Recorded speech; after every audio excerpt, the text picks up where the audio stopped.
अब आप सभी लोग समाहित चित्त होकर के बैठें। तमेव विदित्वाति मृत्युमेति नान्यः पंथा विद्यते यनाय। इस वेद मंत्र की व्याख्या करते हुए आप लोगों को बताया गया कि ईश्वर को जानकर ही यह जीव माया से उत्तीर्ण हो सकता है, अन्य कोई मार्ग नहीं है। और उस ईश्वर को जानने का अधिकार केवल मनुष्य को ही है। 84 लाख प्रकार के शरीर हैं, लेकिन उन 84 लाख प्रकार के देहधारियों के लिए भगवान ने ये अधिकार नहीं रखा कि वे भगवान को जान सके, प्राप्त कर सके। ये विशेष अधिकार हम विशेष कृपा पात्र जीवों को ही, मनुष्यों को ही दिया भगवान ने। इसीलिए बारंबार वेद शास्त्र पुकार कर रहे हैं कि अरे मनुष्यों, ये अत्यंत ही दुर्लभ शरीर प्राप्त हुआ है। इस अत्यंत दुर्लभ शरीर को प्राप्त करके ऐसे ही व्यर्थ न जाने दो। जल्दी से जल्दी ईश्वर को जानो। कल आप लोगों को अनेक प्रमाण भी दिए मैंने शास्त्रों वेदों से, जो प्रमाण ये सिद्ध करते हैं कि ये मानव देह कितना दुर्लभ है। यहां तक कहा गया कि देव दुर्लभ है, देवता भी इसे चाहते हैं। इसके भी प्रमाण कल मैंने आप लोगों को दिए थे कि देवता भी इस मनुष्य शरीर को चाहते हैं, प्रार्थना करते हैं, याचना करते हैं भगवान से। नारद पुराण में कहा गया, दुर्लभम मानुषम जन्म प्रार्थ्यते त्रिदशैरपि। प्रार्थना करते हैं देवता भी, लेकिन उनके लिए भी सरल नहीं है, सहज नहीं है कि उनको ऐसे ही मिल जाएगा। ये तो हम लोगों को ये मानव देह प्राप्त हो गया, ये मनुष्य शरीर प्राप्त हो गया, तो हमको बड़ा सरल लगता है, सहज लगता है। हमको समझ ही नहीं आता कि हमें कितनी दुर्लभ चीज प्राप्त हुई है। तो ये अत्यंत ही दुर्लभ मानव शरीर है, देव दुर्लभ है। लेकिन साथ ही कल इस बात पर भी विचार किया गया था कि यद्यपि ये शरीर देव दुर्लभ है, लेकिन यदि पशु पक्षियों से इसकी तुलना की जाए तो पशु पक्षी आदि हमसे बहुत सी चीजों में बहुत आगे हैं। जैसे आहार, निद्रा, भय और विषय भोग आदि की बात हमने की, या स्वाभाविक ज्ञान के मामले में वहां भी हमसे आगे हैं। सौंदर्य की बात करें तो वहां भी हमसे आगे हैं पशु पक्षी आदि। तो फिर इस शरीर को इतना दुर्लभ और श्रेष्ठ क्यों कहा गया? उसका भी उत्तर मैंने आप लोगों को दिया था कि भर्तृहरि जी ने कहा, ज्ञानम हि तेषा मधिको विशेषो ज्ञानेन हीना पशुभिः समाना। ज्ञान की प्रधान शक्ति है मनुष्य के पास, इसलिए इसको श्रेष्ठ बताया जाता है। लेकिन फिर इस तर्क को भी, इस उत्तर को भी काटा गया, इसका भी खंडन किया गया, क्योंकि अगर ज्ञान की प्रधान शक्ति के कारण मनुष्य को सर्वश्रेष्ठ बताया जाए तो फिर ज्ञान तो हम लोगों से करोड़ों गुना अधिक देवताओं के पास है। ये सरस्वती, बृहस्पति आदि तो अथॉरिटी ही है ज्ञान की। तो तो फिर क्या खास बात है? फिर आप लोगों को आगे व्याख्या करते हुए मैंने बताया था कि केवल ज्ञान ही नहीं, मनुष्य के पास एक और विशेष अधिकार है जो देवताओं के पास भी नहीं। मनुष्य के पास पुरुषार्थ करने का अधिकार है, कर्म करने का अधिकार है। वो जैसा चाहे वैसा कर्म कर सकता है और उसको वैसा ही फल भी प्राप्त होता है। अच्छा कर्म करेंगे तो स्वर्ग की प्राप्ति होगी, बुरा कर्म करेंगे तो नरक की प्राप्ति होगी। अच्छा बुरा दोनों नहीं करेंगे तो मोक्ष की प्राप्ति होगी, और अच्छा बुरा प्लस मोक्ष इन सब का त्याग कर दें तो फिर भक्ति की प्राप्ति होती है। और इसमें भी मैंने विस्तार पूर्वक बताया था कि स्वर्ग क्या है। जो हम इस मनुष्य शरीर में पुण्य कर्म आदि किया करते हैं, उन पुण्य कर्मों के परिणाम स्वरूप हमको कुछ समय के लिए स्वर्ग भेज दिया जाता है अपने पुण्य कर्मों को भोगने के लिए।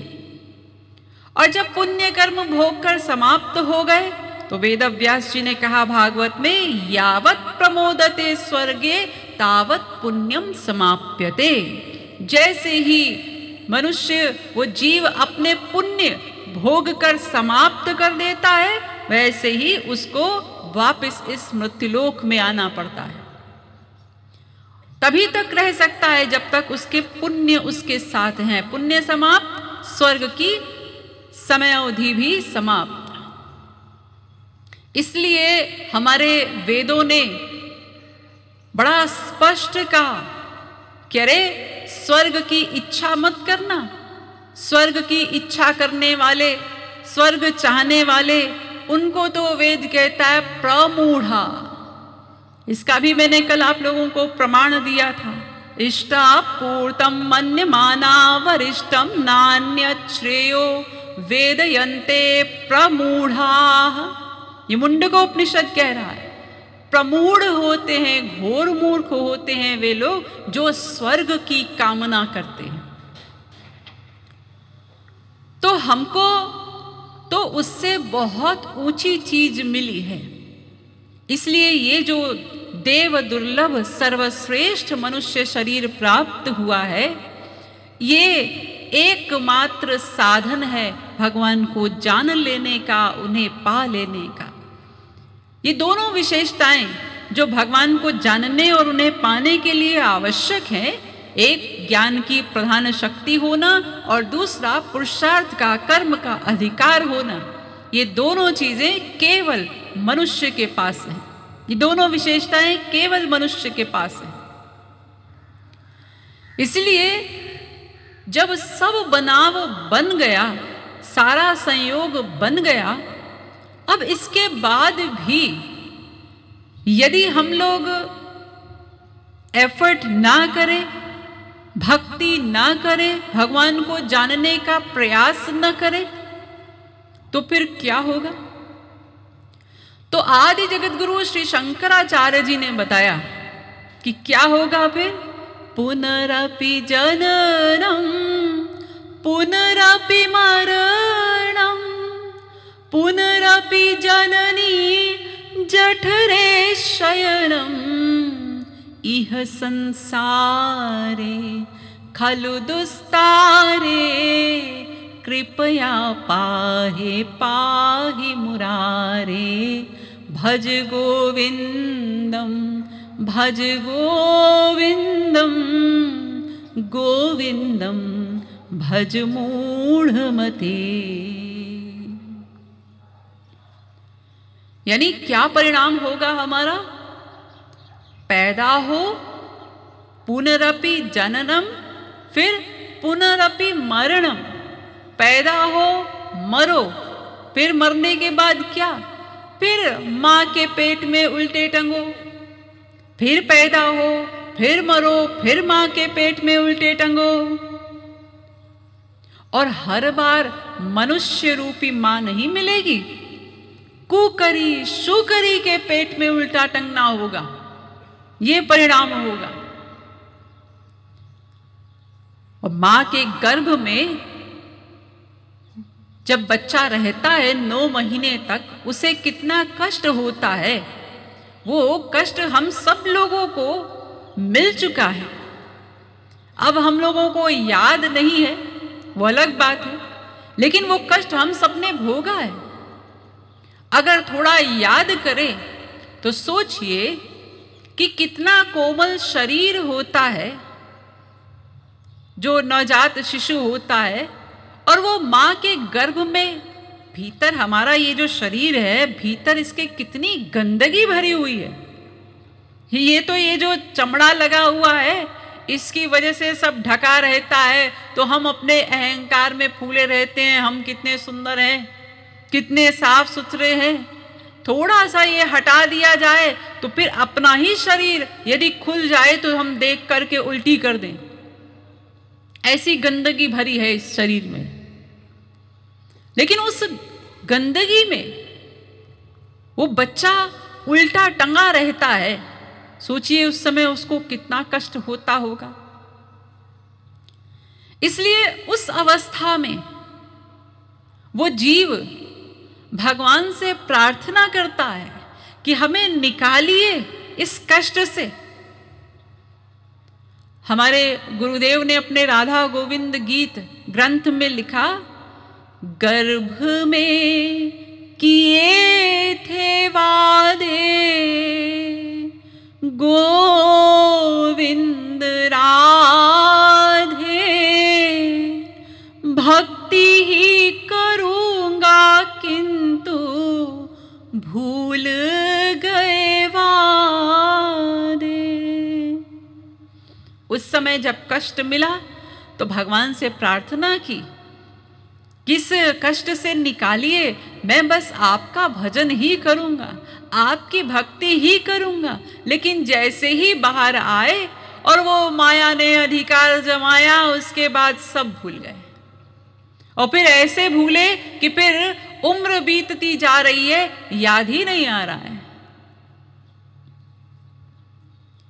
तुलसीदास जी ने भी रामचरितमानस में कहा, नर तनु पाई विषय मन देही, पलटी सुधाते 60 विष लेही, ताहि कबहु भल कहई न कोई, गूंजा ग्रह ही परस मणि खोई।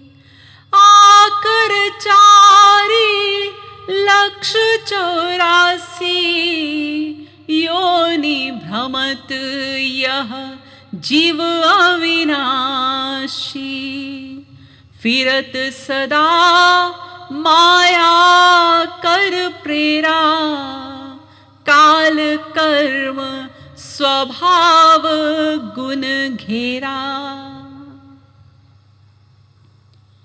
ये तुलसीदास जी कह रहे हैं कि ऐसा दुर्लभ शरीर, ऐसा श्रेष्ठ शरीर पाकर भी यदि हम भगवान को जानने का प्रयत्न न करें, उनसे प्रेम ना करें, भक्ति ना करें, तो हम ऐसे मूर्ख हैं जैसे किसी के पास पारस हो।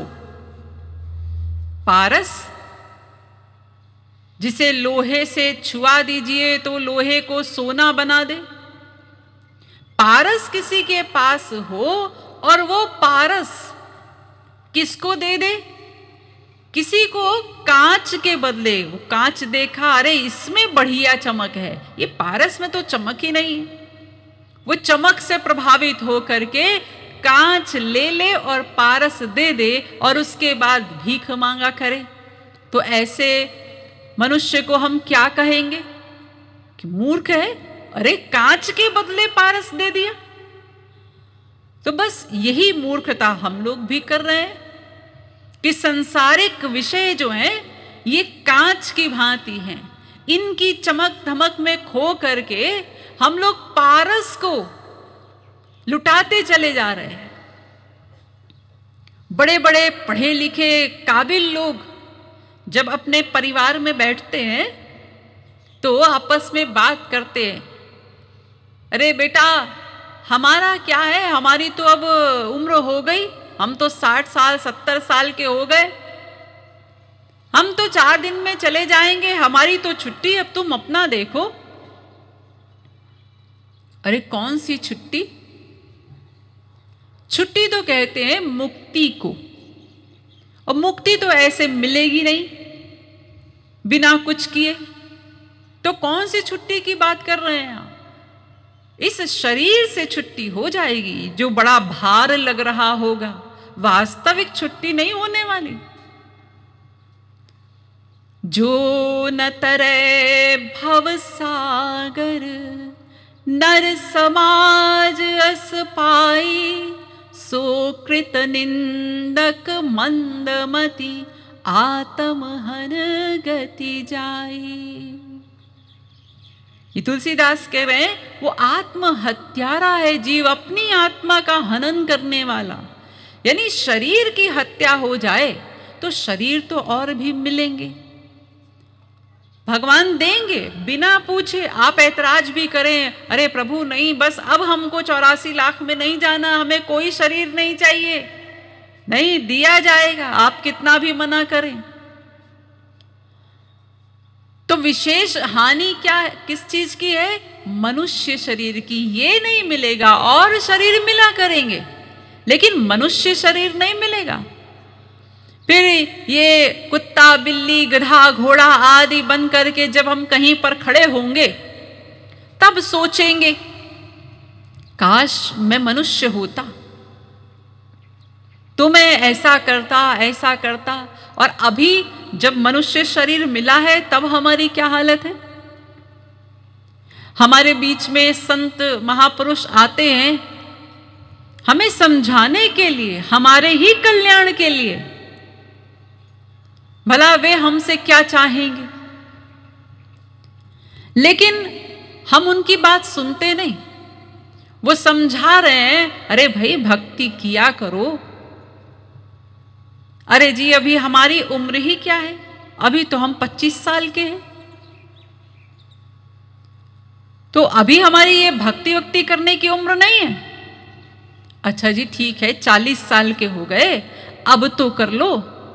हाँ जी वो ऐसा है कि अभी तो हमारे पास समय नहीं है, अभी तो हमारे बच्चे छोटे छोटे हैं, उनका सब कुछ करना पड़ता है, ख्याल रखना पड़ता है, अभी कहाँ हमारे पास समय है ये भक्ति वक्ति करने का। ठीक है भाई 60 वर्ष के हो गए, फिर आए महात्मा जी, भाई अब तो करो, अब तो 60 साल के हो गए, अब तो गवर्नमेंट ने भी रिटायर कर दिया, अब तो भक्ति करो। हाँ जी वो ऐसा है ना, अभी भी हमारे पास समय कहाँ है, रिटायर तो हो गए हैं, लेकिन अब हमारे बच्चों के बच्चे हो गए हैं, अब उनकी ड्यूटी करनी पड़ती है, अब वो बाल गोपाल को लेकर के खिलाना पड़ता है, वो सब करना भी तो जरूरी है, कहाँ हमारे पास समय है भक्ति करें। ऐसे ही करते करते करते समय हमारा असली आ जाता है मृत्यु का, लेकिन हम करना प्रारंभ नहीं करते, बस यही बहाना है हमारे पास, अभी समय कहाँ है, कल करेंगे कल करेंगे कल करेंगे। लेकिन वो कल करते करते करते कल नहीं आता, काल आ जाता है। इसीलिए कल मैंने आप लोगों को अंत में इशारा किया था ना कि मानव शरीर सर्वश्रेष्ठ है, 84 लाख में देवता भी इसे चाहते हैं, लेकिन एक सबसे बड़ी गड़बड़ इसमें ये है कि ये क्षण भंगुर है, किस समय छिन जाएगा ये कोई नहीं जानता, एक क्षण का भी भरोसा नहीं। ऐसा नहीं है कि हम लोग कुछ कोई सर्टिफिकेट लेकर आए, कोई गारंटी पेपर लेकर आए हैं भगवान के यहां से। अगर ऐसा होता कि भाई हम तो लेकर आए हैं, हमारे पास देखिए गारंटी पेपर है कि 50 साल तो हम रहेंगे ही रहेंगे, फिर तो ठीक है, चलिए आपने 45 साल खूब मौज मस्ती कर ली संसार में, 5 साल लगकर खूब भक्ति की और आपने लक्ष्य को प्राप्त कर लिया।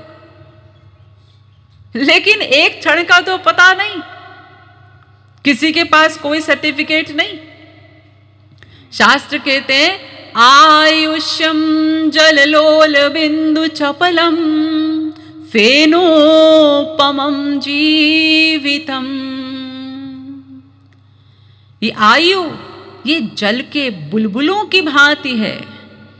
आयु जल बुलबुला गोविंद राधे, जाने कब फूट जाए सबको बता दे।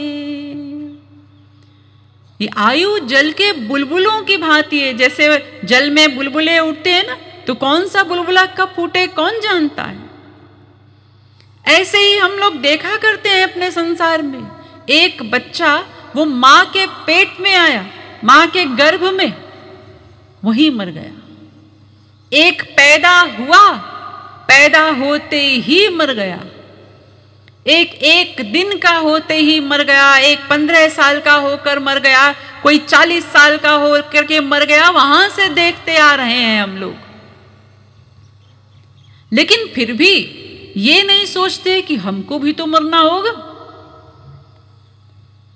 ये बड़े आश्चर्य की बात है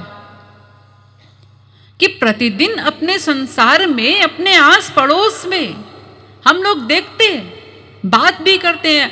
किसी का समाचार मिला, भाई आज उसका देहांत हो गया। देहांत हो गया? अरे सुबह तो हम मिले थे उससे, हमने साथ में बैठ करके चाय पी थी। ऐसा बात करते हैं ना। हाँ, लेकिन देखिए अब चला गया।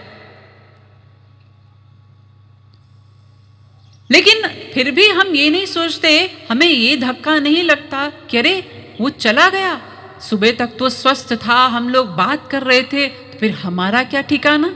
ये सोच हमारे भीतर नहीं आती। महाभारत में एक कथा है। युधिष्ठिर जी से एक यक्ष ने 60 प्रश्न किए। 60 प्रश्न। उन 60 प्रश्नों में एक प्रश्न था, किमाश्चर्यम, संसार में सबसे बड़ा आश्चर्य क्या है। तो उत्तर दिया युधिष्ठिर जी ने, अहन्यहनि भूतानि गच्छन्ति यमालयम् शेषाः स्थिरत्वमिच्छन्ति किमाश्चर्यमतः परम्। युधिष्ठिर जी कहते हैं कि संसार में सबसे बड़ा आश्चर्य ये है कि प्रतिदिन लोगों को यमाल्य जाते हुए देखकर भी बचे हुए लोग अपने को स्थायी मानते हैं। पुत्र की लाश सामने है, तब भी पिता के भीतर ये विचार नहीं आता कि मेरा पुत्र मुझसे पहले मर गया, तो फिर मेरा क्या ठिकाना। तो युधिष्ठिर जी ने कहा, यह सबसे बड़ा आश्चर्य है कि रोज मरते हुए देखते हैं हम लोगों को, फिर भी हमें मृत्यु की याद नहीं आती। फिर भी हम समझते हैं अरे हमें कहाँ जाना है, हमें तो अभी रहना है, हम तो अभी 40 साल के हैं, अभी 60 साल के हैं। ये सबसे बड़ा आश्चर्य। इसीलिए वेद ने कहा कि अरे उधार मत करो, ये जीवन क्षणभंगुर है। न श्वः श्वः उपासीत को ही पुरुषस्य श्वो वेद। कल करेंगे ये उधार न करो। जो करना है वो कर लो, अभी समय है, अभी हो सकता है। कहा भी गया ना, काल करे सो आज कर, आज करे सो अब। हमारे गुरुदेव ने भी लिखा, आजू करू जनी कहो। उन्होंने तो ये भी नहीं कहा कि आज ही करेंगे, ऐसा भी मत कहो। फिर आजू करू जनी कहो, गोविंद राधे। अभी करू यह कही, मन को लगा दे। अभी करना है, ये सोचकर मन को लगा देना है। क्योंकि आज करेंगे, अरे आज में भी तो 24 घंटा है, अगले क्षण का तो पता नहीं, आज में भी उधार कर लिया। बस जैसे ही भीतर प्रेरणा हुई, तुरंत मन को लगा देना है। पल का भरोसा नहीं, गोविंद राधे, जाने कब काल नर्तनु छिनवा दे। राधे राधे बोल मन, गोविंद राधे, जाने कब काल तेरा टिकट कटा दे। तो इसलिए उधार न करें, ये हमेशा याद रखें कि अगले क्षण का भरोसा नहीं है हमारा। हम क्या सोचते रहते हैं, कितना लंबा समय हमको जीना है। अरे ठीक है, अगर आपकी आयु बहुत बड़ी भी होगी तो क्या बढ़ती उम्र में जो आजकल का परिवेश, जो पर्यावरण है, जो हम शरीरों की हालत देख रहे हैं, इसमें बुढ़ापे में भक्ति हो जाएगी? लोग सोचते हैं ना, अरे ये भक्ति वक्ति ये सब अभी अब हमारे काम थोड़े ही हैं, ये सब तो बुढ़ापे की चीजें हैं। जब बूढ़े होंगे क्या करना है, उस समय बैठ करके राम राम ही तो करेंगे, ऐसा सोचते हैं। लेकिन ऐसा सोचने वालों से हमारा प्रश्न है कि पहले तो ये बताओ कि तुम बूढ़े होगे ही, इसकी कोई गारंटी कि बुढ़ापा आएगा ही आएगा, इतना लंबा जियोगे? और फिर ठीक है कि अगर बुढ़ापा आ भी जाएगा तो उस बुढ़ापे में भक्ति हो जाएगी?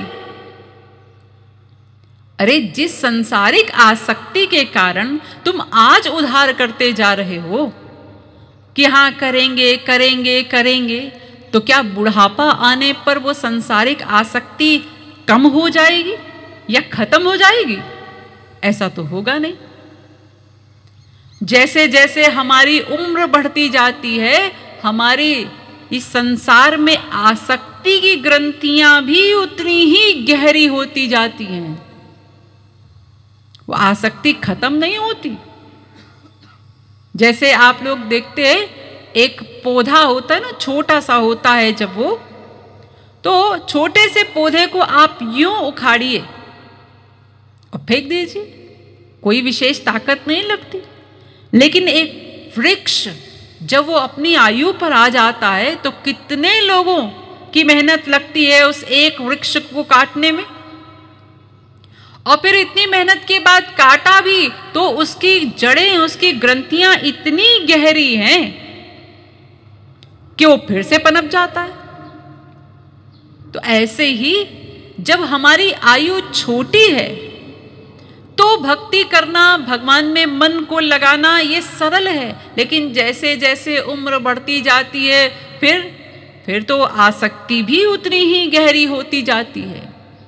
और वृद्धावस्था में क्या हाल होता जाता है मनुष्य का।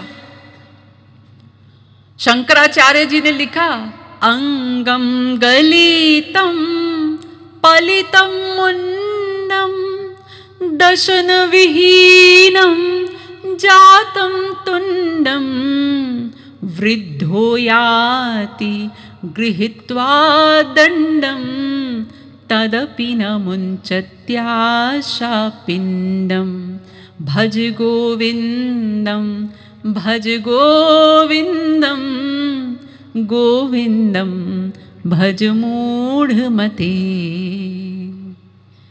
शंकराचार्य जी कह रहे हैं कि वृद्धावस्था कैसी है, शरीर जर्जर हो गया, जीर्ण शीर्ण हो गया, गर्दन भी लटक गई, अब अपने शरीर का भार भी उठाया नहीं जाता, डंडा लेकर चल रहे हैं, ये मुंह से दांत भी गिर गए, ऐसी अवस्था हो गई। लेकिन तदपि न मुञ्चत्याशा पिंडम, फिर भी संसार में सुख है, ये मेरा बेटा, ये मेरी बेटी, ये मेरी संपत्ति, ये मेरा बैंक बैलेंस, ये जो तृष्णा है ना, ये नहीं जाती। ऐसी अवस्था होने पर भी, बल्कि वो कहते हैं तृष्णा तु तरुणायते, जैसे जैसे हमारा शरीर वृद्ध होता है तृष्णाएं युवती होती जाती हैं। तो फिर हम क्या सोचते हैं कि बूढ़े होकर भक्ति हो जाएगी? अरे जब अभी स्वस्थ शरीर है तब इसमें इतने रोग हैं, तब हमसे बैठा नहीं जाता एक आसन में। अभी आप लोग जितने यहाँ पर बैठे हैं देखिए, इनमें से जो कुर्सी पर बैठे हैं खास तौर से, अब किसी का घुटना दर्द है, किसी की कमर दर्द है, छोटी छोटी उम्र में भी, ऐसा नहीं कि वृद्ध होकर के ही हो रहा है ये सब, छोटी छोटी उम्र में एक आसन में बैठने का अभ्यास ही नहीं है हमको, थोड़ी देर नहीं बैठ सकते। तो सोचिए कि हम सोचते हैं कि अरे बुढ़ापे में भक्ति करेंगे, कैसे होगी? आप बोलना भी चाहेंगे ना, हरे राम मुंह से निकलेगा हाय राम, यहां दर्द वहां दर्द, ये अवस्था होगी तो उस समय भक्ति होगी? अरे भगवान में तो मन को लगाना पड़ेगा। आप सोचिए थोड़ा सा शारीरिक कष्ट हो तो जहां हमारी आसक्ति है, मान लीजिए किसी के सर में दर्द हो रहा है, पुरुष है उसको सर में दर्द हो रहा है, उसकी स्त्री ने जाकर के कहा अरे जरा सुनिए आपसे एक जरूरी बात करनी है, तो कहता है अरे अभी चुप रहो, अभी हमारे सर में दर्द हो रहा है। अरे सुनिए ना, बहुत जरूरी बात करनी है। अरे तुमसे कहा ना अभी थोड़ी देर में बात करेंगे। अरे नहीं जी, बात करनी ही पड़ेगी, बहुत जरूरी है। अरे अभी हमारा सर दर्द से फटा जा रहा है, हमें कोई बात नहीं सुननी, चली जाओ यहां से। ये थोड़े से सर दर्द में वहां हालत है जहां आसक्ति घोर है, तब भी वो बात अच्छी नहीं लग रही। तो फिर भगवान के नाम में, भजन में तो हमारी आसक्ति ही नहीं है, वहां थोड़ा भी कष्ट होगा शरीर को तो वो भजन होगा हमसे। इसीलिए प्रहलाद ने कहा भागवत में, कौमार आचरेत प्राज्ञौ, कुमार अवस्था से भक्ति करना प्रारंभ करो। बुढ़ापे का इंतजार मत करो, कुमार अवस्था से भक्ति करना प्रारंभ करना चाहिए, छोटी उम्र से, क्योंकि छोटी उम्र जितनी होगी भगवान में मन को लगाना उतना ही सरल होगा। इसीलिए ये कर लेंगे ये सब उधार नहीं। अभी आप जिस अवस्था में हैं, यदि अभी भी हमको समझ में आ गया, ये भीतर प्रेरणा जागृत हो गई, विवेक जागृत हो गया हमारा, तो अभी हम जिस अवस्था में हमको करना प्रारंभ कर देना चाहिए। ये संसार के लिए जो हम मरते जा रहे हैं, दिन रात परिश्रम कर रहे हैं, क्या इसको आपने देखा कोई अपने साथ ले जा सका? कुछ भी नहीं ले जा सके। अगर ये साथ ले जाने का नियम होता तो अभी तक तो संसार खाली हो गया होता, लेकिन भगवान ने ये नियम ही नहीं रखा, कोई कुछ नहीं ले जा सकता, यहां तक कि अपना शरीर भी नहीं आप ले जा सकते अपने साथ, और क्या लेकर जाओगे? तो जब सब कुछ यही रहना है तो फिर क्यों इतनी हाय तौबा इसके लिए? हाँ ठीक है, आपका परिवार है, आपका शरीर है, इसके भरण पोषण के लिए जितना आवश्यक है उतना तो करना ही पड़ेगा, लेकिन जो हम तृष्णावश लगे रहते हैं, वो तृष्णाओं का तो अंत कभी होगा नहीं। ये तृष्णाओं का अंत नहीं होगा, हमारा अंत हो सकता है, तृष्णाओं का अंत नहीं होगा। इसलिए ये जो हम लोगों का कि दिनचर्या है, जिसमें हम कहते हैं हमको हमारे पास समय ही नहीं है, हम कब भजन करें, हमें अपनी इसी दिनचर्या से समय निकालना होगा। निकालते हैं हम लोग। आप लोग जो यहाँ पर बैठे हुए हैं, इनमें से आप लोग जो जॉब करते होंगे, सुबह से लेकर शाम तक का जॉब है, जाना है ऑफिस, लेकिन जिस दिन कोई जरूरी काम आ गया, आप अपने समय को एडजस्ट करते हैं। कि हाँ छुट्टी भी ना लेनी पड़े, घर में भी समय से पहुंच जाए, वहां जाना भी जरूरी है वो भी कराएं। तो हम जब प्राथमिकता देते हैं किसी चीज को तो वहां हम मैनेज कर लेते हैं अपना समय, सब कुछ मैनेज कर लेते हैं।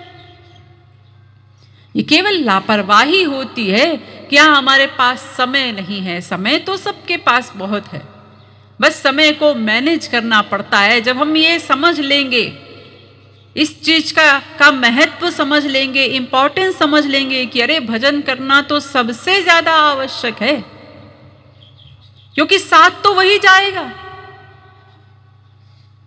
बाकी जो कुछ यहां रह जाना है उसके लिए हम इतना परिश्रम कर रहे हैं और जो साथ जाने वाला सामान है उसकी ओर हम देख ही नहीं रहे। उसके लिए हमारे पास 10 मिनट का भी समय नहीं है कि 10 मिनट तो बैठ करके भजन कर लें। सुबह दौड़ते भागते वो एक दिया जलाया, मोमबत्ती अपना अगरबत्ती घुमाई और हो गई पूजा और भागे, उसी दौड़ में लगे हैं। लेकिन ये दौड़ते दौड़ते कुछ मिलता नहीं। ये दौड़ से क्या होगा? आप दौड़ते रहिए, आपको इस दौड़ से भले ही संसार की प्राप्ति हो जाए, लेकिन जिस दिन ठहर जाओगे उस दिन इस संसार के मालिक से मिलन होगा। ये संसार के मालिक से इस दौड़ से मिलन नहीं होगा, उसके लिए ठहर जाना होगा। वो ठहराव से मिलेंगे, भीतर का ठहराव चाहिए। इसलिए ये जो शास्त्र वेद कह रहे हैं, अरे भाई ये जीवन क्षण भंगुर है, कर लो, जल्दी कर लो, पता नहीं किस समय छिन जाएगा। एक शायर ने बड़ा सुंदर कहा, सेठ जी को फिक्र थी, सेठ जी को फिक्र थी, एक एक को 10-10 कीजिए। सेठ जी को फिक्र थी, एक एक को 10-10 कीजिए, मौत आ पहुंची कि हजरत जान वापस दीजिए। चलिए समय हो गया आपका। अरे भाई अभी तो हमने इतना करोड़ ही कमाया है, अभी तो इसको हमें और दुगना करना है, हमारी 7 पीढ़ियों का इंतजाम करना है। हाँ हाँ सब हो गया, अब चलिए। वो मौत समय नहीं देती एक क्षण का भी, चाहे किसी के पास कितनी भी प्रॉपर्टी हो, और वो सब साथ भी नहीं ले जा सकते। देखिए आप लोगों ने सुना होगा विश्व विजयी सिकंदर के विषय में। सिकंदर ने पूरे विश्व को जीता, इतनी दौड़ लगाई, हर जगह युद्ध कर रहा है, यहां जीतना है, अब यहां इस देश को जीतना है, अब इसको जीतना है। सब कुछ जीतने के बाद जब उसकी मृत्यु आई, मृत्यु का क्षण आया, तब सिकंदर ने कहा लोगों से कि मैं अपनी मां से मिलना चाहता हूं। तो वहां जो डॉक्टर खड़े थे उन्होंने कहा अब आपके पास समय नहीं है। तो उसने कहा अरे जिसने जन्म दिया है उसी को देखकर मरना चाहता हूं, या तो उनको बुला दो या तो हमें ले चलो। तो उन लोगों ने कहा भाई इतना समय आपके पास नहीं है अब। तो सिकंदर ने कहा मेरा आधा साम्राज्य दे दूंगा। अरे आप पूरा भी दे दो तो भी अब मृत्यु नहीं टल सकती। तो सिकंदर का उस समय विवेक जागृत हुआ कि मैंने इतनी दौड़ लगाई, पूरे विश्व को जीता, लेकिन मैं लेकर क्या जा पा रहा हूं? ये पूरा साम्राज्य भी मिलकर मुझे एक क्षण का जीवन नहीं दिला सकता। तो उस समय सिकंदर ने अपने वजीरों से कहा कि जब मैं मरूं तो मेरी अर्थी पूरे शहर में घुमाना और मेरे हाथ अर्थी के बाहर निकाल देना। तो वजीरों ने कहा ऐसा तो कोई रिवाज नहीं है हाथ अर्थी के बाहर निकालने का। तो सिकंदर ने कहा नहीं तुम निकाल देना, तो लोग पूछेंगे, तुमसे प्रश्न करेंगे कि ऐसा क्यों किया। तो उस समय उन लोगों को बताना कि ये विश्व विजयी सिकंदर की अर्थी है जिसने पूरे विश्व को जीता, लेकिन वो सिकंदर भी खाली हाथ जा रहा है, साथ कुछ नहीं ले जा सका। तो हम क्या ले जा पाएंगे भला? बड़े बड़े भूपति आए, सब यहीं छोड़ करके गए। नारायण या संसार में भूपति भय अनेक, मैं मेरी करते रहे, ले न गए तृण एक तिनका भी ले जा नहीं सके। मैं मेरा राज्य, मेरा साम्राज्य करते करते सब चले गए। हमारे गुरुदेव ने भी लिखा, जग छोड़ना ही होगा, गोविंद राधे, पहले ही छोड़ी मन, हरि में लगा दे। ये संसार छोड़ना तो पड़ेगा ही, तो पहले ही मन से इसे छोड़ करके मन को लगा दो ना भगवान ने। मुट्ठी बांधे आया था तू, गोविंद राधे, हाथ पसारे जाए, मन को बता दे। मुट्ठी बांध कर आए थे जब मां के गर्भ से आए, लेकिन जब जाएंगे तो हाथ पसार करके जाएंगे। इन हाथों में कुछ होगा नहीं, खाली हाथ। कोई बड़ा धन कमा ले तो भी क्या होगा, पा भी लो कुबेर पद, गोविंद राधे, एक दिन कालवा को कंवल बना दे।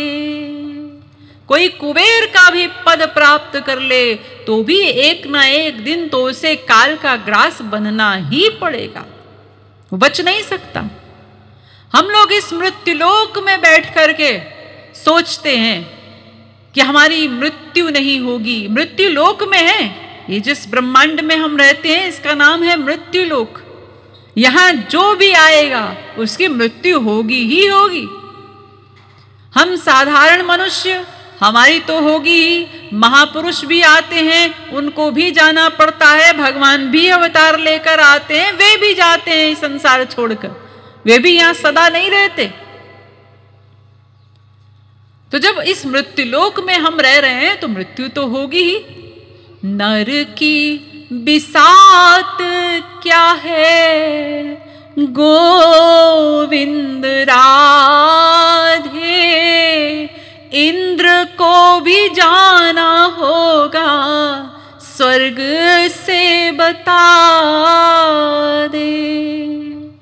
अरे मनुष्य की तो हैसियत ही क्या है, जब इंद्र को स्वर्ग छोड़ना पड़ता है, जहां अमृत है वहां भी मृत हो जाना पड़ता है। तो हम तो साधारण मनुष्य हैं। इसीलिए कहा गया, दो बातन मत भूलिए, जो चाहस कल्याण, नारायण एक मौत को दूजो श्री भगवान। अगर अपना कल्याण चाहते हो तो एक मृत्यु और दूसरा भगवान, इन दोनों को मत भूलो। मृत्यु का यदि स्मरण हर क्षण कर ले हम तो भगवान का स्मरण तो स्वतः हो जाएगा, लेकिन हम भूले रहते हैं। सोचते हैं अरे अभी क्या हमको जाना है, अभी तो हम इतने वर्ष के हुए हैं, अभी तो रहेंगे ही, अभी तो जिएंगे ही। शास्त्र कहते हैं, रात्रिर्गमिष्यति भविष्यति सुप्रभातम, भास्वानुदेश्यति हसिष्यति पंकज श्रीः, इत्थं विचिन्तयति कोशगते द्विरेफे, हा हन्त हन्त नलिनीं गज उज्जहार। एक भौरा वो कमल के फूल में बैठा था, उसके पराग का पान कर रहा था। तो शाम हो गई और कमल बंद होने लगा। जैसे सूरज ढलता है ना तो कमल का पुष्प वो बंद होने लगता है, रात में बंद हो जाता है। तो भौर ने सोचा क्यों ना आज रात को मैं इस कमल के भीतर ही बंद हो जाऊं, तो रात भर आराम से इसके पराग का पान करूंगा। तो सुबह तो होगी ही, सूरज तो निकलेगा ही, कमल तो खिलेगा ही, तब मैं उड़ जाऊंगा।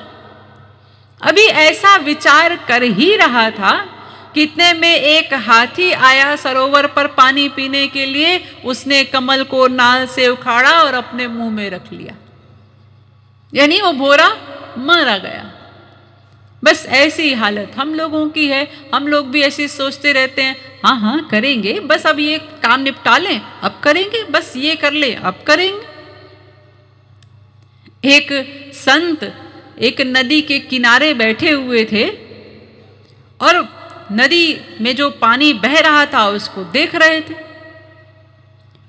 तो एक राहगीर, उसने बड़े देर से नोटिस किया कि ये बहुत देर से बैठे हुए महात्मा जी, इन्हें नदी पार करनी है कि क्यों बैठे हैं, क्या कारण है। पूछा उनसे, महात्मा जी आप यहां पर क्यों बैठे हैं? तो महात्मा जी ने कहा कि मैं प्रतीक्षा कर रहा हूं। किसकी प्रतीक्षा? मैं प्रतीक्षा कर रहा हूं कि नदी का जल जब पूरा खत्म हो जाएगा, यहां सूख जाएगा, तब मैं उस पार जाऊंगा।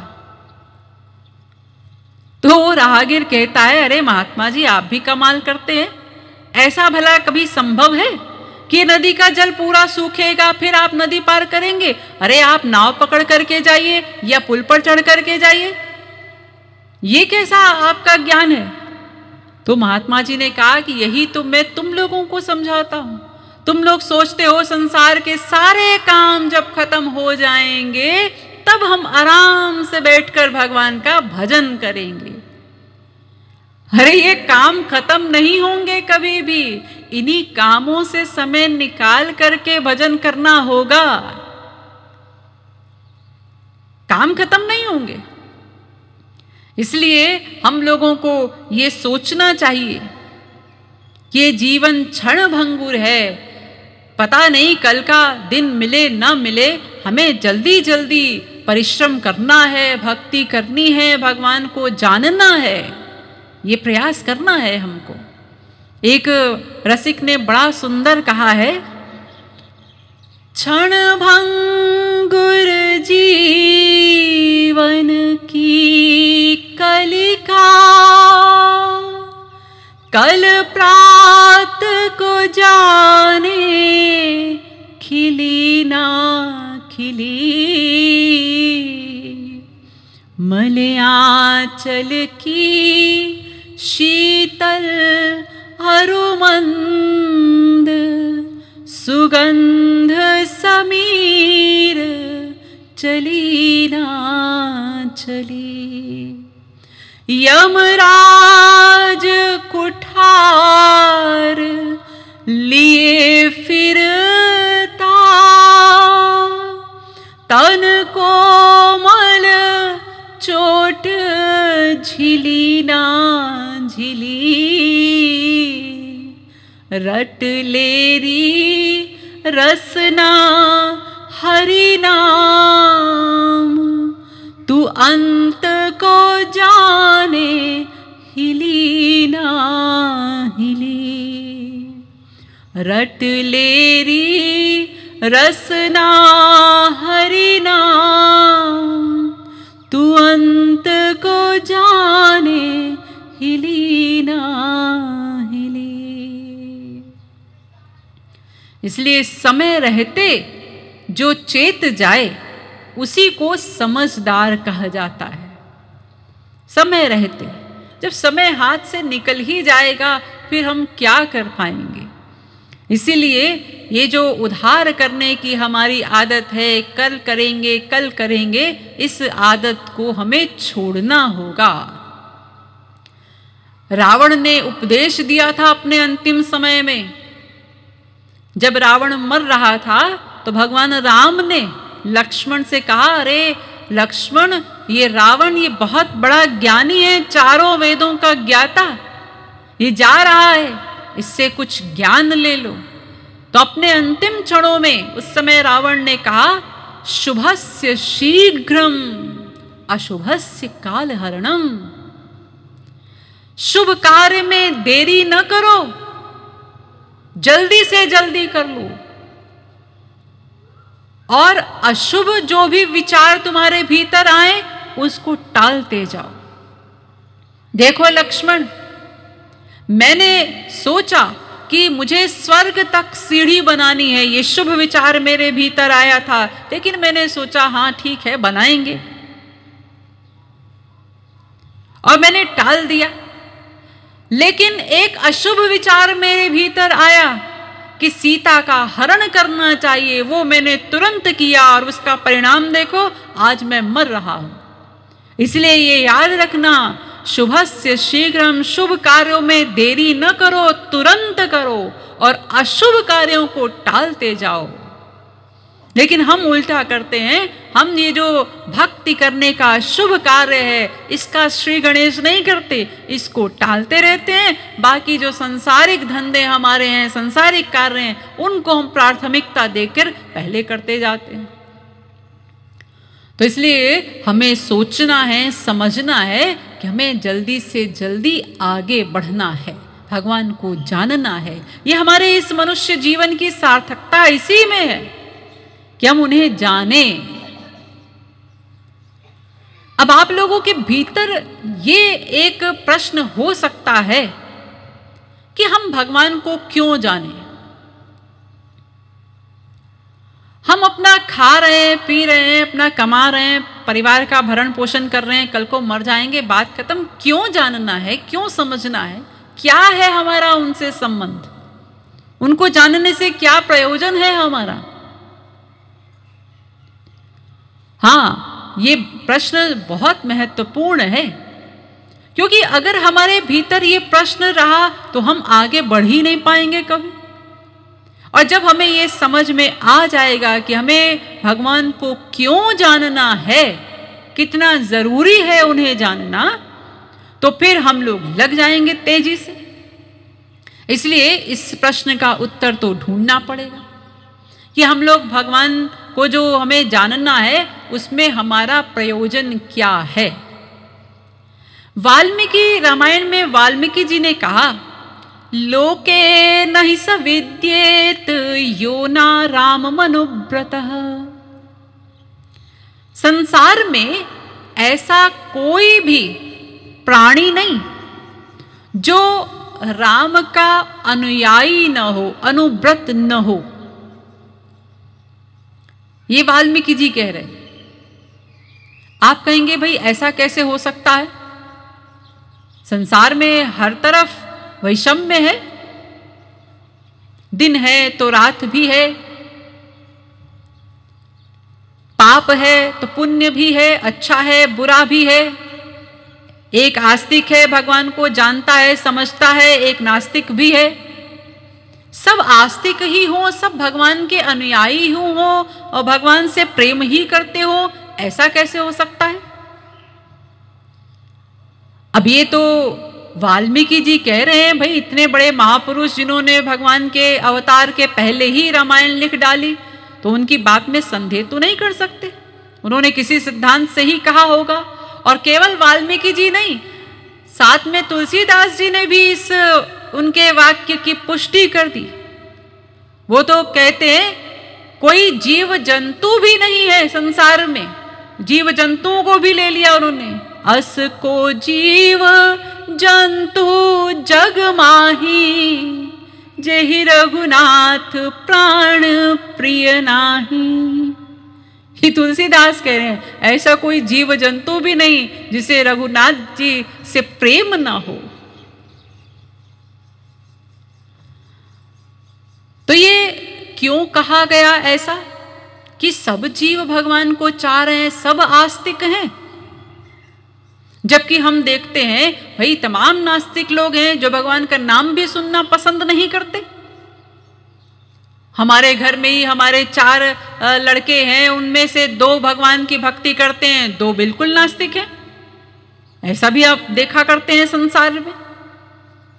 लेकिन ऐसा है नहीं। विश्व का प्रत्येक जीव आस्तिक है, सदा से आस्तिक है, कोई भी नास्तिक नहीं हो सकता। अब ये कैसे, इसको थोड़ा समझ लीजिए। देखिए, हम लोग जो कुछ भी कार्य किया करते हैं, समस्त विश्व में इतनी हलचल है, सब भाग दौड़ कर रहे हैं, ये सब क्यों कर रहे हैं? 2 प्रकार के मुख्य रूप से कर्म करते हैं हम लोग, एक शारीरिक कर्म और एक शारीरिक प्लस मानसिक कर्म। यानी एक तो जब हम शरीर से भी कार्य कर रहे हैं और साथ साथ सोचते भी रहते हैं, और एक जब केवल बैठे हैं, कोई कार्य नहीं हो रहा है लेकिन सोचते जा रहे हैं, तो एक मानसिक कार्य और एक शारीरिक प्लस मानसिक कार्य। लेकिन ये जो कुछ भी करते हैं, ये क्यों करते हैं? आप कहेंगे जी कुछ कार्य तो हमारे किसी प्रयोजन से होते हैं, और कुछ हम ऐसे ही बैठे बैठे सोचते रहते हैं, करते रहते हैं ऐसे ही। अरे दर्शन शास्त्र कहता है, प्रयोजन मनुदिश्य मंदोपि न प्रवर्तते। बिना प्रयोजन के मंद बुद्धि भी जो होता है ना, जिसे पागल कहते हैं हम संसार में, वो भी कोई कार्य नहीं करता बिना प्रयोजन के। उसका भी कोई ना कोई प्रयोजन है, तब वो कार्य करता है। ये पागल जिसे हम लोग समझते हैं ना संसार में, पागलों की क्या परिभाषा बनाई है हमने? जो अपने आप को न जानता हो, न पहचानता हो, अपना अच्छा बुरा ना जाने, वो पागल है। लेकिन अगर हम आपसे पूछे कि आप अपने आप को जानते हैं, आपने अपने आप को जाना, समझा? आपसे अगर हम आपका परिचय पूछें तो क्या उत्तर होगा आपका? हमारा प्रश्न है जी आपका परिचय क्या है? तो आपका उत्तर क्या होगा? जी मेरा नाम राम कुमार शर्मा। जी हमने आपका नाम नहीं पूछा, हम तो आपको जानना चाहते हैं, आप कौन हैं? अब आप कहें जी मैं ब्राह्मण हूं। अरे ब्राह्मण तो आपकी जाति का नाम है, आप कौन हैं? वो जी मैं तो DIG हूं, IG हूं। अरे ये तो आपकी पोस्ट है। अगर हमें आपकी पोस्ट जाननी होती तो हम सीधा प्रश्न करते कि आप किस पोस्ट पर हैं, पर हमने ऐसा तो नहीं पूछा आपसे। अपना परिचय दीजिए ना, आप कौन हैं? अब आप कहें जी मैं मनुष्य हूं। मनुष्य? ये तो इस शरीर का नाम है, मनुष्य। आपका परिचय क्या है? देखिए जब कोई मर जाता है तो हम लोग क्या कहते हैं? अरे आज वो संसार छोड़कर चला गया, हम जा रहे हैं उसके अंतिम दर्शन करने। अजी जब वो संसार छोड़कर चला ही गया तो आप किसका दर्शन करने जा रहे हो? अजी वो चला गया, उसका शरीर अभी है, उसका दर्शन करने जा रहे हैं। यानी यहां पर आपको ज्ञान है कि जो चला गया वो अलग था और ये तो शरीर है।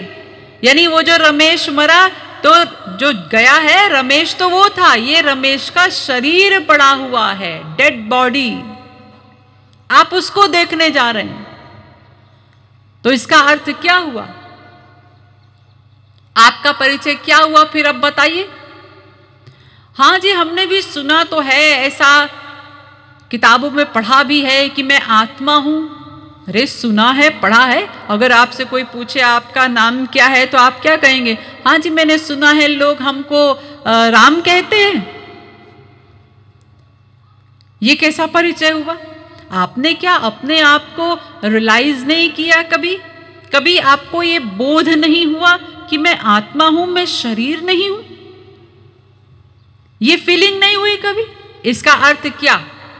कि हम अपने आप को नहीं जानते, नहीं समझते, अपना ही परिचय हम अपने से परिचित नहीं है अभी तक। तो इसका अर्थ ये हुआ ना कि जब हम अपने आप को नहीं जानते, नहीं पहचानते, तो हम पागल हैं। फिर आप कहेंगे अजी अगर हम पागल होते तो फिर पागल खाने के बाहर थोड़े ही होते। अरे पागल खाने के बाहर नहीं है हम। ये जो इतना बड़ा संसार है ना भगवान का बनाया हुआ, जिसमें 84 लाख प्रकार के शरीर बनाए भगवान ने, ये सब स्पिरिचुअल गवर्नमेंट की जेल है जिसमें हम लोगों को डाला गया इस पागल खाने में।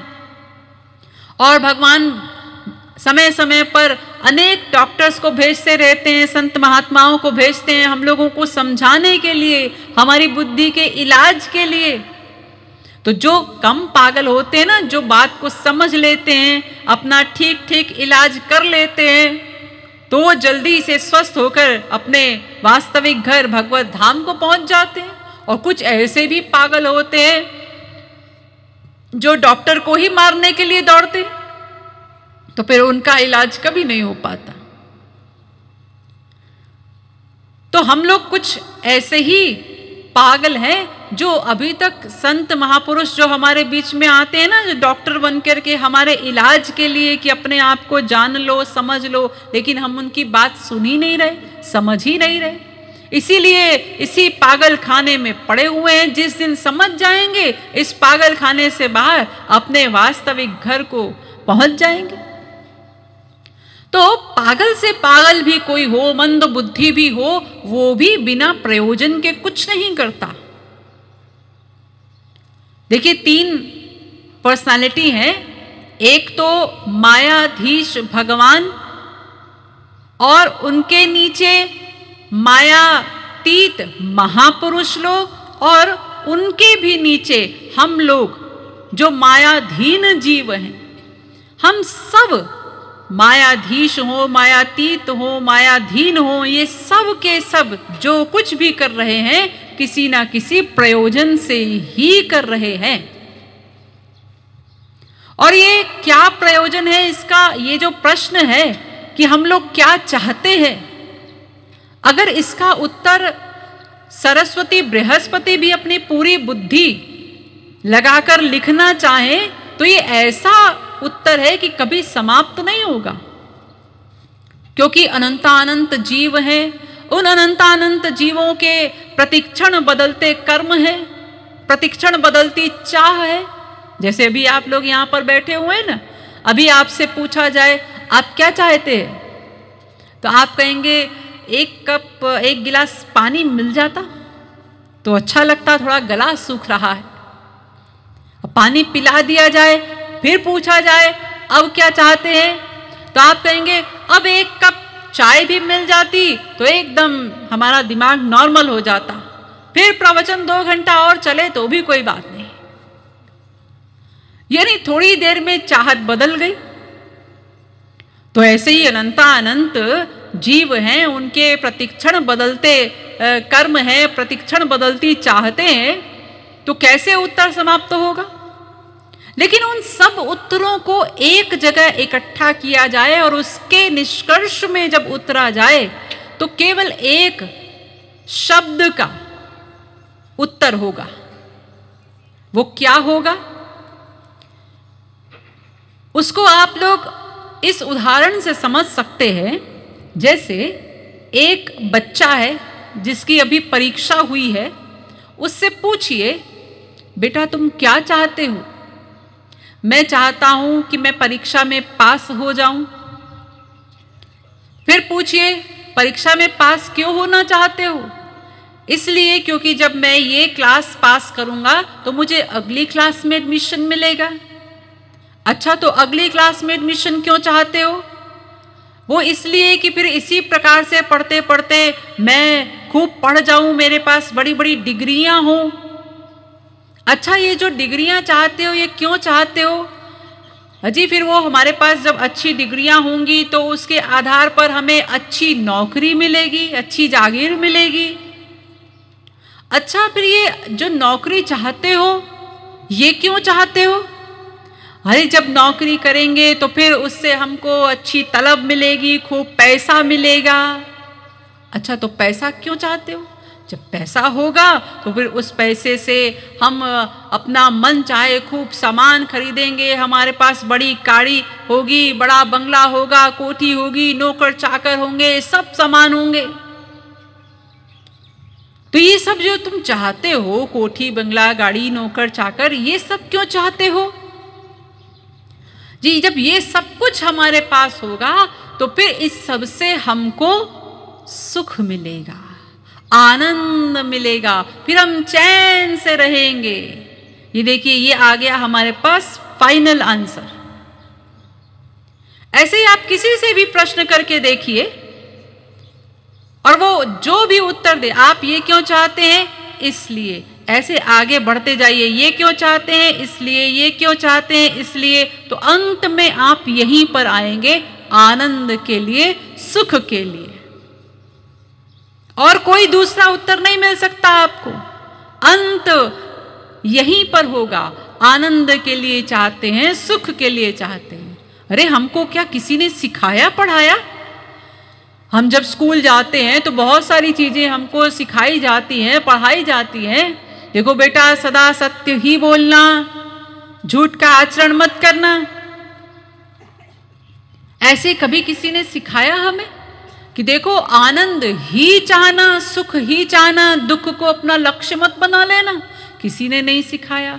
फिर ये कैसी बात है कि बिना किसी के सिखाए पढ़ाए नेचुरल हर कोई सुख ही चाहता है और उसी सुख के लिए प्रतिक्षण प्रयत्नशील भी है।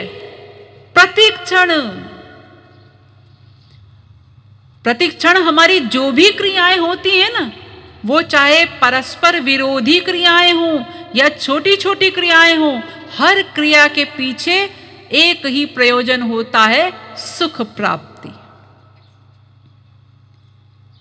केवल एक प्रयोजन। देखिए, अभी आप लोग यहां पर बैठे हैं, प्रवचन सुन रहे हैं। अभी आपको पता है कि यहां कुछ देर बाद समाप्त हो जाएगा। तो अभी अगर पूछा जाए सुख मिल रहा है? हाँ जी हाँ, बड़ा अच्छा लग रहा है। अच्छा ठीक है, अगर आपको इतना सुख मिल रहा है तो फिर इसको बढ़ा दिया जाए, हम 4 घंटे बोलेंगे। अरे नहीं नहीं नहीं नहीं, फिर सुख नहीं मिलेगा। अभी जो प्रवचन सुनने में सुख मिल रहा है, कुछ देर बाद ना सुनने में सुख मिलेगा। जो लोग बहुत देर तक बैठे हो, उनसे पूछो सुख मिल रहा है? हाँ जी, लेकिन उसके बहुत देर हो गई बैठे बैठे, अब खड़े होने में सुख मिल रहा है। ये विपरीत क्रियाएं हैं, प्रतिकूल क्रियाएं एक दूसरे से। लेकिन बैठने में भी हम सुख खोज रहे हैं और बहुत देर तक बैठे बैठे थक गए तो खड़े होने में भी सुख खोज रहे हैं। इसी प्रकार सोने में सुख मिलता है। हाँ जी, सोने में तो बहुत सुख मिलता है। तो अगर एक दिन आपके यहाँ नेपाल गवर्नमेंट कह दे कि 24 घंटे हम सोने के लिए छुट्टी कर रहे हैं, सबको 24 घंटे सोना है, तो भी सुख मिलेगा? अरे नहीं नहीं, सोने में सुख मिलता है, लेकिन 6 घंटे 8 घंटा, बहुत से बहुत 10 घंटा, उसके बाद जगने में सुख मिलता है। हर समय सोते रहने में सुख नहीं मिलता। हंसने में सुख मिलता है, हाँ, रोने में भी सुख मिलता है। आप कहेंगे रोने में कब सुख मिलता है जी? हंसने में सुख तो समझ में आता है। नहीं, आप रोते हैं ना, तो रोते भी आप इसीलिए हैं, सुख के लिए। इसे यूं समझिए, एक व्यक्ति वो रो रहा था, तो उससे पूछा गया जाकर के, भाई क्यों रो रहे हो?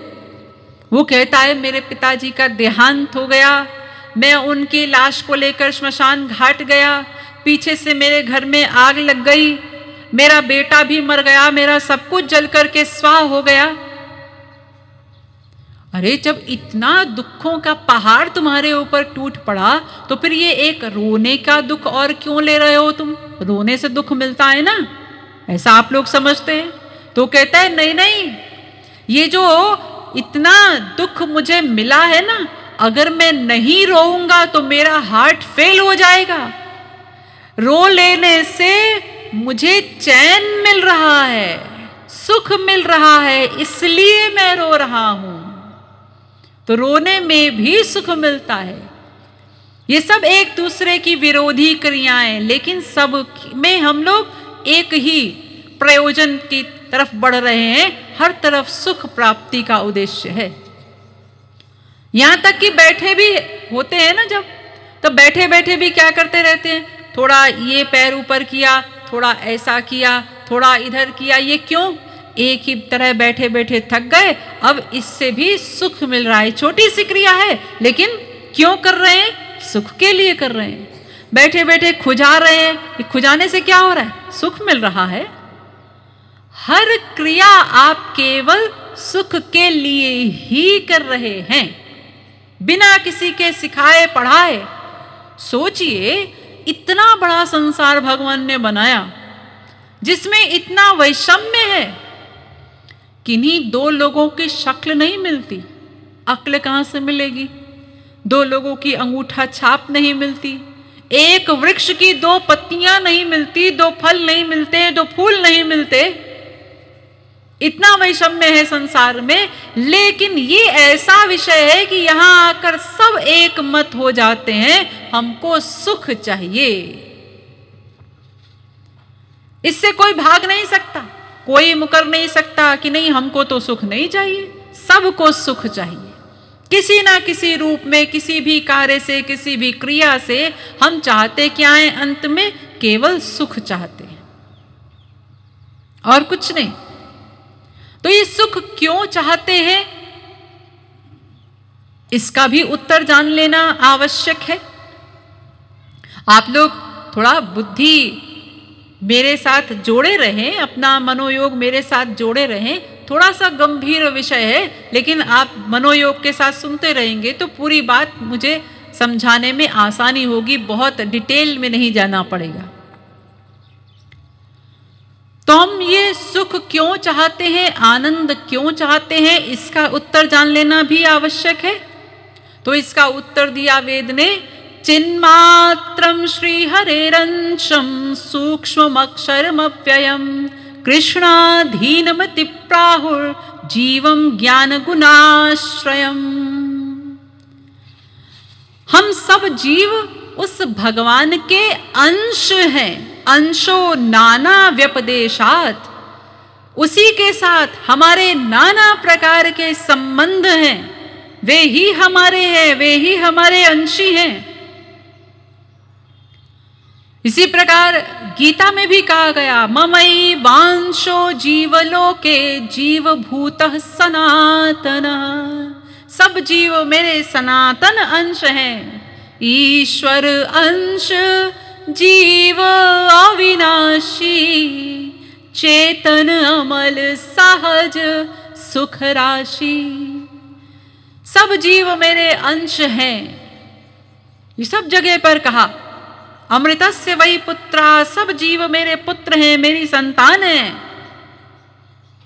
तो आप कहेंगे इन दोनों बातों में क्या संबंध है कि हम सुख चाहते हैं और हम भगवान के अंश हैं? हाँ, संबंध है। अभी समझिए, ये जो हमारे अंशी है ना,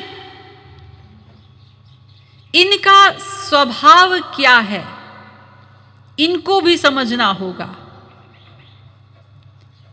हमारे अंशी भगवान ये क्या है,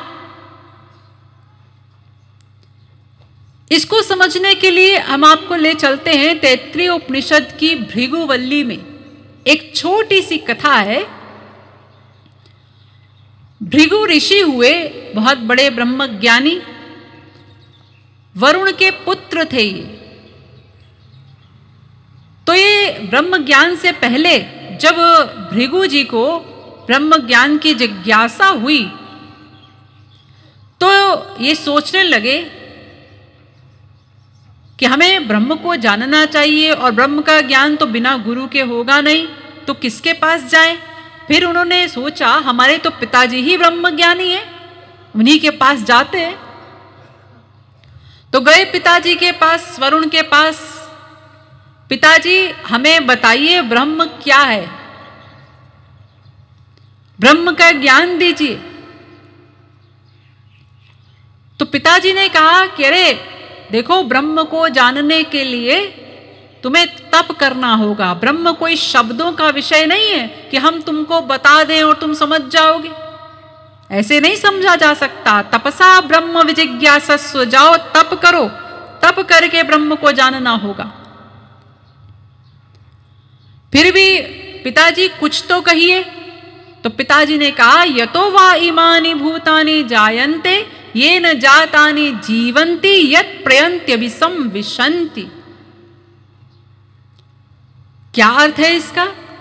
यानी जिससे सब भूत, भूत माने जीव, जिससे सब भूत उत्पन्न हुए हैं, जिसमें सब भूत स्थित हैं और जिसमें सब भूतों का, सब जीवों का लय हो जाएगा, उसको ब्रह्म कहते हैं। अब तुम तप करो और तप करके जानो। तो भृगु गए तप करने के लिए, घोर तप किया। और घोर तप करके क्या पाया? आकर के कहते हैं पिताजी से, पिताजी हमने जान लिया ब्रह्म को। क्या है ब्रह्म?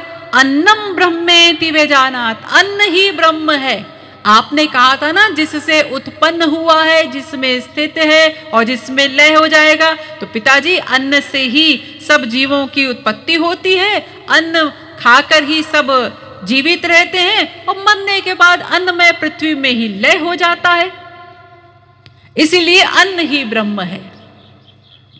तो पिताजी गंभीर रहे, अभी नहीं तुम समझे, फिर जाओ तप करने। फिर गए। अब थोड़ी अवस्था बढ़ी, अब क्या लेकर के आए? अब लेकर आए प्राणो ब्रह्मेति वेजानात। पिताजी, प्राण ही ब्रह्म है। लेकिन अभी भी पिताजी गंभीर है, नहीं नहीं अभी भी नहीं समझे। फिर गए तप करने के लिए, फिर लौट करके आए, फिर इस अवस्था पर पहुंचे, मनो ब्रह्मेति वेजानात, मन ही ब्रह्म है। लेकिन नहीं, अभी भी अपने लक्ष्य तक नहीं पहुंचे, फिर और आगे बढ़े। अब तप करके लौटे तो अब क्या पाया? विज्ञानम ब्रह्मेति वेजानात। विज्ञान मने आत्मा। वेद में एक नाम आत्मा का विज्ञान भी आया है। तो जीवात्मा ही ब्रह्म है, ये जाना उन्होंने। तो पिताजी ने कहा, नहीं नहीं नहीं नहीं, फिर जाओ, फिर तप करो।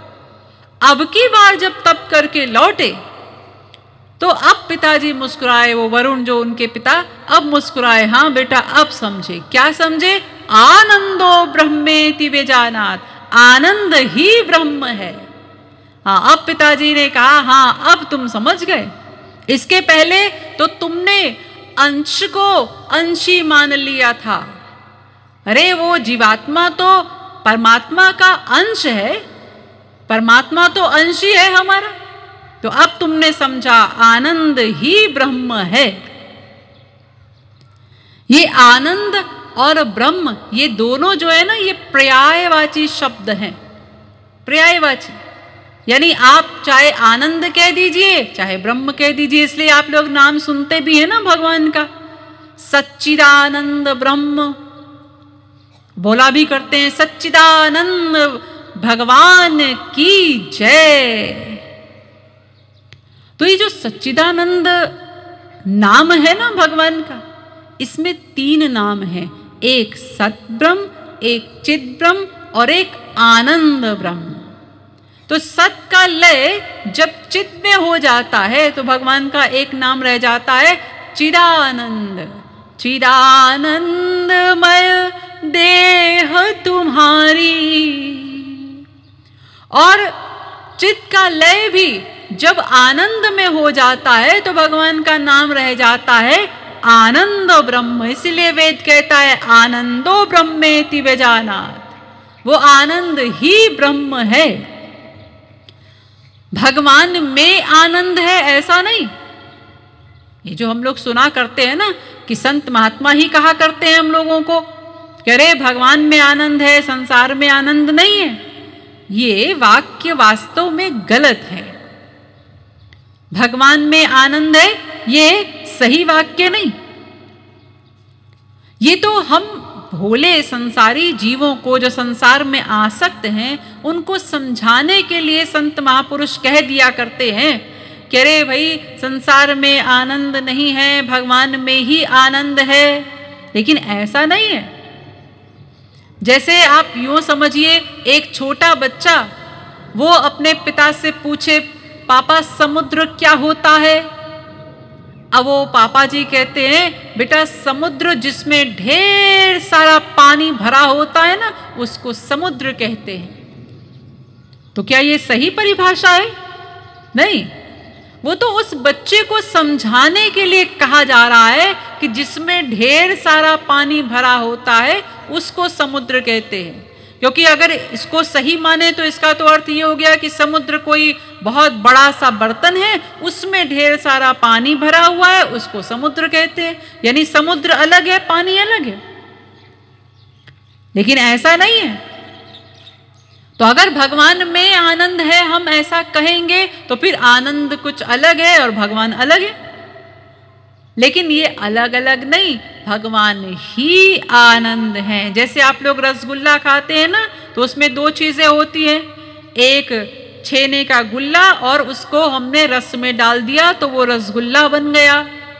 तो अगर भगवान में आनंद है ऐसा कहें तो फिर भगवान हो गए वो छेने के गुल्ले जैसे सूखे से कोई पदार्थ, और जो रस है वो आनंद। तो फिर तो सुप्रीम पावर तो वो रस हो जाएगा, भगवान तो उसके नीचे हो जाएंगे। लेकिन ऐसा नहीं, भगवान ही आनंद हैं। तो हमारे जो अंशी हैं वे अंशी आनंद स्वरूप हैं। उनका स्वरूप, उनका नेचर क्या है? वो आनंद स्वरूप भगवान है। उस आनंद स्वरूप ईश्वर का अंश होने के कारण हमारा भी स्वभाव है नित्य आनंद ही चाहना। क्योंकि प्रत्येक अंश अपने अंशी से ही प्रेम करता है ना। जैसे आप जमीन से कोई उठा लीजिए मिट्टी का ढेला और आपने उसको छोड़ दिया तो वो कहां जाएगा? जा करके अपने अंशी पृथ्वी में मिल जाएगा। समस्त नदियां बह करके कहां जाती हैं? अपने अंशी समुद्र की ओर, क्योंकि वो अपने अंशी से प्रेम करती हैं, वो उसमें मिल जाना चाहती हैं, इसलिए बहती रहती हैं नित्य समुद्र की ओर। ऐसे ही हम लोग भी भगवान के आनंद स्वरूप भगवान के अंश हैं, इसलिए हमारा नित्य प्रति एक ही कार्य है, एक ही प्रयोजन है। प्रति क्षण जो हम कर्म कर रहे हैं ना, गीता का सिद्धांत है, नहीं कश्चित क्षणमपि जातु तिष्ठत्य कर्म कृत। कोई भी जीव एक क्षण को भी अकर्मा नहीं रह सकता। प्रति क्षण कर्म करना उसका स्वभाव है। और प्रति क्षण का ये कर्म हम क्यों कर रहे हैं? केवल और केवल सुख प्राप्ति के लिए ही करते हैं, आनंद प्राप्ति के लिए ही करते हैं, और कोई दूसरा प्रयोजन नहीं। और ये प्रयत्न कब से कर रहे हैं? जब से हम लोग हैं तब से ये प्रयत्न हो रहा है। कब से है? हम लोग अज हैं, अज। भगवान भी अज हैं, हम भी अज हैं। वेद कहता है, अजा मेकाम लोहित शुक्र कृष्णाम वहवी प्रजा सृजमानान स्वरूपाः। हम भी अज, भगवान भी अज। द्वा सुपर्णा सयुजा सखाया समानम वृक्षम परिखस्व जाते। हम भी अज। ये वेद मंत्र भी क्या कह रहा है कि इस हृदय रूपी वृक्ष पर दो पक्षी रहते हैं, और एक जीवात्मा और एक परमात्मा, और ये दोनों अज है, सदा से है। इसी प्रकार अभी आप लोगों को मैंने गीता से भी बताया था ना, ममैवांशो जीवलोके जीवभूतः सनातनः। यहां भी कहा सनातन अंश है। हम भी सनातन,